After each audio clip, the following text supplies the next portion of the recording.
हां आदाब भाई. हां बोला. नाव सांगा तुमचं. हां जेजुरी. बरोबर. खंडोबा देवाचे मानकरी. बरं. तुमचं व्यवसाय काय?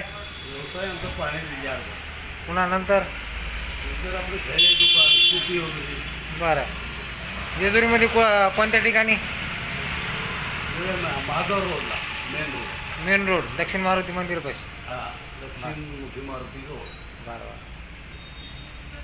तुम्हाला देवस्थानातला कुठला मान आहे तुमच्याकडे? पानविडा वाटायचा. पानविडा. हां बरं बरं. पुन्हा घोडा देवाचा. घोडाचं नाही हां पानविड्याचं मान. पानविड्याचा. तुमचं सांगा काय शेतकऱ्याचं काय? माझं नाव पावसाळ्यात कोंडूबा गायकवाड. हां सध्या पावसाचा दिवस पाऊस पडतो.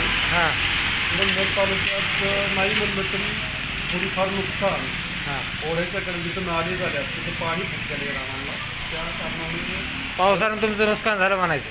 नुकसान काही ठिकाणी झालेलं आहे. हां अगदी काही ठिकाणी म्हणजे जिथं उतावटावली हे तिथं नाही, परंतु जिथं उताराची गाव आहेत नाले हां तिथं त्या ठिकाणी काही गावातलं नुकसान. तुमच्या गावातलं काय परिस्थिती? ऊस वगैरे आज पाण्यात आहे. ऊस पाण्यात आहेत. कांद्या पिकाचं नुकसान झालेलं आहे. इतर पिकांचे नुकसान झालेले आहेत. पाऊस जरी कमी असेल तरी नाल्यामुळे ह्याच्यामुळे जे पाणी साठलेलं आहे नाल्याच्या कडवाच्या विहिरी आहे हां हां त्या विहिरी फुल झालेले आहेत. पण त्याचं प्रमाण ऊसासारख्या उत्पन्नातून पाणी साठलं. बरं. त्यामुळे ऊसाचं उभं पीक असं म्हणजे कोलमडलेलं आहे. जेजुरीपासून तुमचं गाव किती अंतर आहे? जेजुरीपासून 10 किलोमीटर. हां 10 किलो. बरं. 10 किलोमीटर गाव आहे.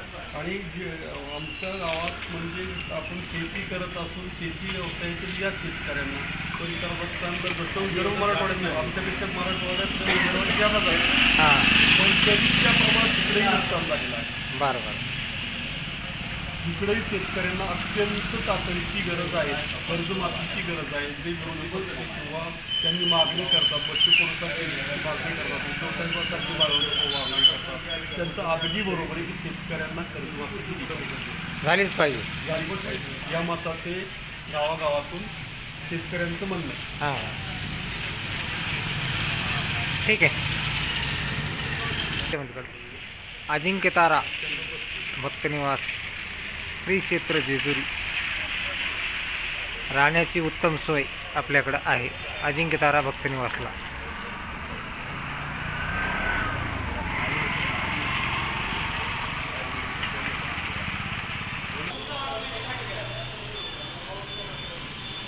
अजिंक्य तारा भक्तनिवास.